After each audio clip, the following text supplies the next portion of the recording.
saka sa mga taga-Katbalogan. Alright, Miss Lilibet Suralbo ng Social Security System. Bibigyan ko ng pagkakataon si Commissioner KPP Erestain. Alright, pwede na po yung telepono mga kapatid. At upang sa ganoon mabigyan tayo ng isang parting shot tungkol po dito sa CMD. Kung siguro banggitin din niyo yung telepono ninyo at kung saan kayo pwedeng makontak KPP. Well, una-una ang aking telepono is 58 tapos 33335. Pakiluwag po. 583 tapos 3335. 4 na 3 po yan. Aha. Or 939-1210. 939-1210. Aha. Ang aking cellphone po is 0916-74-9992. 4 na 9 din po yan. Aha. So 0916-74-9992. Mhm. Sa akin pong Sun Cellular, Yes. 0932-230-1112. Yun po. Right. Itong Okay. batas ng Opo. gusto ko lang iparating sa dahil kakaiba po ito talagang CMD. Dahil unang-una, Opo. sabi nga ni Bishop Iñiguez, alam mo si Bishop Iñiguez dapat talaga mayroon sana yung gagamitin na pacemaker. Oo. But because of CMD, hindi na ginamit yung pacemaker. Aha. In other words, why am I advocating CMD? Because ang nakita ko, this is the least cost-effective. Aha. I mean, the best cost-effective. Yes. And then, The least expensive. The least expensive. Yes. So, number one, it is ionic. Di ba, Yeah. kanina tinesting kita, Okay. kanina si Bishop Yes. Mercado, Yes. hawak pa lang, effective na. Iba na. Lalo na kung inimin mo, effective na.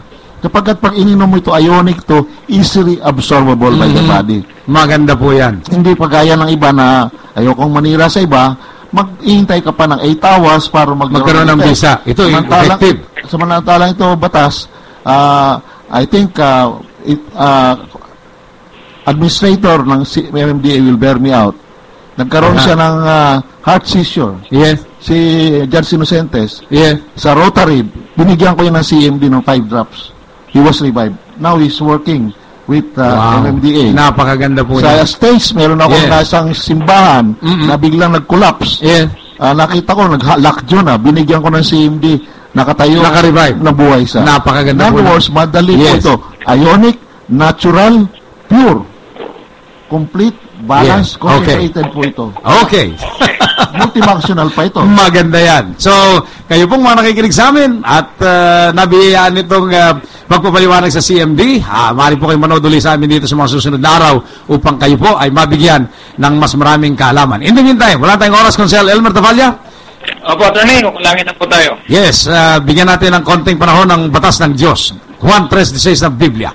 Gayun na lamang ang pag-ibig ng Diyos sa sanlibutan. Kaya ibinigay niya ang kanyang bugtong na anak upang sino man ang sumampalataya sa kanya ay hindi mapapahamak, kundi magkakaroon ng buhay na walang hanggan. Nais ko lang pasalamatan, siyempre, ang Panginoong Diyos. Salamat sa Diyos sa ngalan ni Jesus. Salamat, KPP Erestain. Maraming salamat at maraming salamat sa ating mahal na Panginoon. Ayan, salamat din, Consel Elmer Tafalla.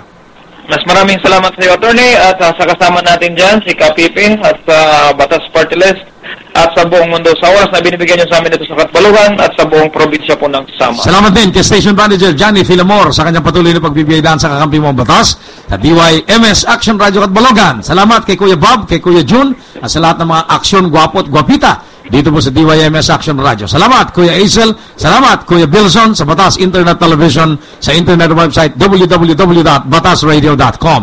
Sa ngalan po ni Ginoong Bernard Garcia, sa ngalan po ni Bishop Diogracias Iñiguez ng Caloocan, Malabon na Botas at Camanaba area, sa Metro Manila area. Salamat. Kaya sa ngalan po ng ating mga naririto kay Consel Elmer Tafalla, kami po ay minsan pang nananalangin naman sa atin ng pagpapala, pagkalinga, pagmamahal, kapayapaan at proteksyon ng dakilang Diyos, ngayon at kailanman.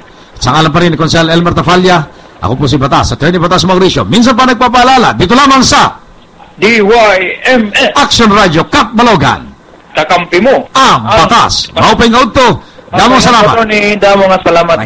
Thank you. Salamat po, KPP.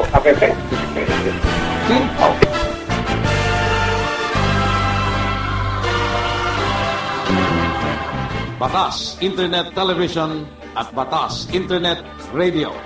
Sa ilalim ng internet website www God.